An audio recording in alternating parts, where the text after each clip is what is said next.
দেশের চলমান পরিস্থিতি এবং দলকে আরও গতিশীল, শক্তিশালী ও সুসংগঠিত করার লক্ষ্যে রংপুর জেলা বিএনপির সাংগঠনিক সভা অনুষ্ঠিত হয়।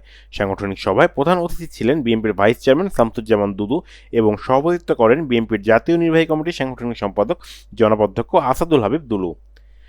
বিএনপির ভাইস চেয়ারম্যান শামসুজ্জামান দুদু বলেছেন, স্বৈরাচার সরকার শেখ হাসিনা দেশকে ডুবিয়ে পালিয়েছে। বিএনপি মাঠে নেমেছে বাংলাদেশকে পুনর্নির্মাণ করতে।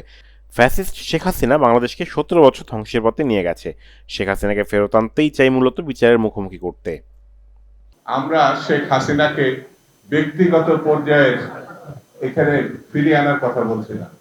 তিনি যে গণহত্যা করেছেন, লুটপাট করেছেন, ধ্বংস করেছেন বাংলাদেশকে, তাকে আমরা ফেরত আনতে চাই বিচারের মুখোমুখি করে। এই ধরনের দৃষ্টান্ত সৃষ্টি করতে চাই যাতে বাংলাদেশে আর দানবের পূর্ণ প্রতিষ্ঠা বা আসার কোনো সম্ভাবনা না থাকে। বৃহস্পতিবার সকালে রংপুর মেডিকেল পূর্বগেট এলাকায় শিমুলবাগ কমিউনিটি সেন্টারে রংপুর জেলা বিএনপির সাংগঠনিক সভার প্রধান অতিথির বক্তব্যে সাংবাদিকদের এসব কথা বলেন তিনি বলেন, নতুন উদ্যোগ, নতুন ভাবনায় বিএনপিকে তৈরি করার জন্য এই সাংগঠনিক সভা। নির্বাচনকে সহজ ভাবার কোনো সুযোগ নেই। এছাড়াও পার্শ্ববর্তী দেশ ভারতকে গণতন্ত্রে ফিরে আসার জন্য অনুরোধ জানান তিনি। নির্বাচনটাকে যত হালকাভাবে আমরা নেব, যত হয়ে যাবে বলে আমরা মনে করব, ততটা না হতে পারে। আমাদের নেতা তারেক রহমান বলেছেন, আগামী নির্বাচন আমাদের জন্য কঠিনও হতে পারে। সেইভাবে নিজেকে তৈরি করতে হবে, সেইভাবে সংগঠনকে তৈরি করতে হবে, সেইভাবে পরিস্থিতিকে ঠিক করতে হবে।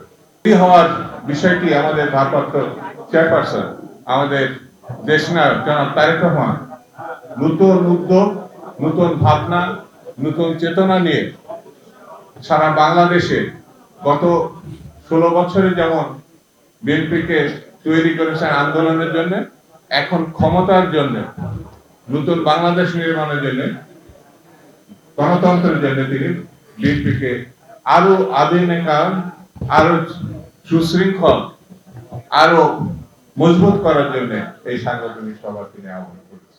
এ সময় সভাপতির বক্তব্যে বিএনপির জাতীয় নির্বাহী কমিটির সাংগঠনিক সম্পাদক অধ্যক্ষ আসাদুল হাবিব দুলু বলেন, সাংগঠনিক সভা বিএনপিকে পুনর্গঠন করবে। তারেক রহমানের এমন নির্দেশনায় আমাদের এই সভা দলের নেতাকর্মীদের এই সভা উজ্জীবিত করবে এবং সুসংগঠিত করবে বলে আশা রাখি। সাংগঠনিক সভায় বিভাগীয় ও সকল ইউনিটের আহ্বায়ক, সদস্য সচিব ও শীর্ষ পর্যায়ের যুগ্ম আহ্বায়ক উপস্থিত ছিলেন। Mahbubur Rahman, RTV news, Rangpur.